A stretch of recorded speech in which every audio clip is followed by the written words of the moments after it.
આપણે ત્યાં કેટલી ભક્તિ છે યાદ છે કોઈને? કેટલી ભક્તિ છે? નવધા ભક્તિ. નવધા ભક્તિ છે. કઈ કઈ છે?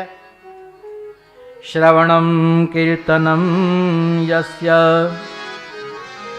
વિષ્ણોર પાદ સેવનમ અર્ચનમ વંદનમ દાસ્યમ સખ્યમ આત્મનિવેદનમ. નવ ભક્તિ છે. નવે ભક્તિના એક એક આચાર્ય છે. પહેલી ભક્તિ કઈ છે? સાંભળો. ક્યાંથી સંભળાય? કાનથી. કોણે સાંભળ્યું? પરીક્ષિતે. તો શ્રવણ ભક્તિના આચાર્ય કોણ છે? પરીક્ષિત છે. એટલા માટે સાંભળવાનો મહિમા બહુ મોટો છે, બોલવાનો મહિમા નથી. ભાગશાળી કોણ છે?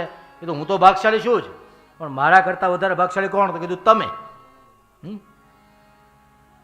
એમ ગણો તો તમે, તમારી કરતા પછી હું વધારે ભાગશાળી. તમને તો ખાલી સાંભળવા મળે, મને તો વારે ઘડીએ કરવા મળે. હા, કેટલી કથાઓ કરીએ વારે ઘરે.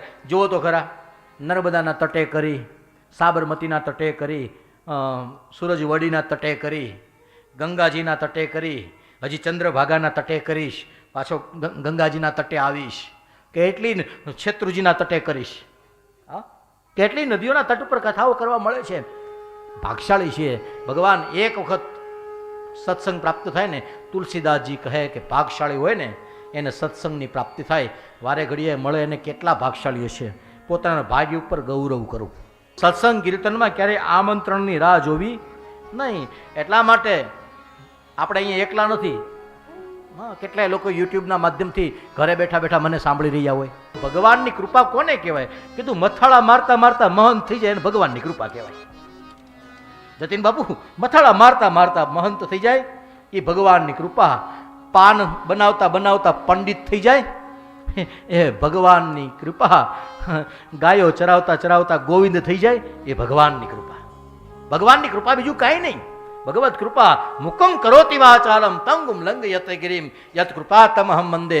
ભગવાનની કૃપા થાય ત્યારે માંગવું કાંઈ ન પડે, વગર માંગે બધું મળી જાય. આપણા ગૌઢાઓ બળ બહુ કરતા હતા તો એ બસમાં જતા હતા. આપણે બળ નથી કરતા તો એ ફ્લાઇટમાં આવીએ છીએ. હા, એ કેટલી ઉપાધિ, કેટલી ચિંતા. હા, કેટલી કેટલી સવાર વહેલું ઉઠે, રાતે મોડે સુધી ગારો ખૂંદે, માટલા ઘડે. હા, આખું ગામ તાપણીએ બેઠું હોય અને આ દેશનો કુંભાર ટાઢા ટાઢા ગારાની અંદર પોતાના પગથી માટીને ખૂંદી રહ્યો હોય. ટાઢ તડકો હા સહન કરે, છતાં જે સુખને પ્રાપ્ત નહોતા કરી શક્યા એ સુખને તમે કરો છો ને પ્રાપ્ત. શા માટે? કીધું એ ગારો જે ખૂંદ્યો હતો એ નિષ્ઠાનું પરિણામ છે. તમને આજે સુખ મળ્યું છે. એની નીતિએ તમને સુખી કર્યા, એની પવિત્રતાએ તમને, એના પુણ્યએ તમને આજે હરિદ્વાર મોકલ્યા છે.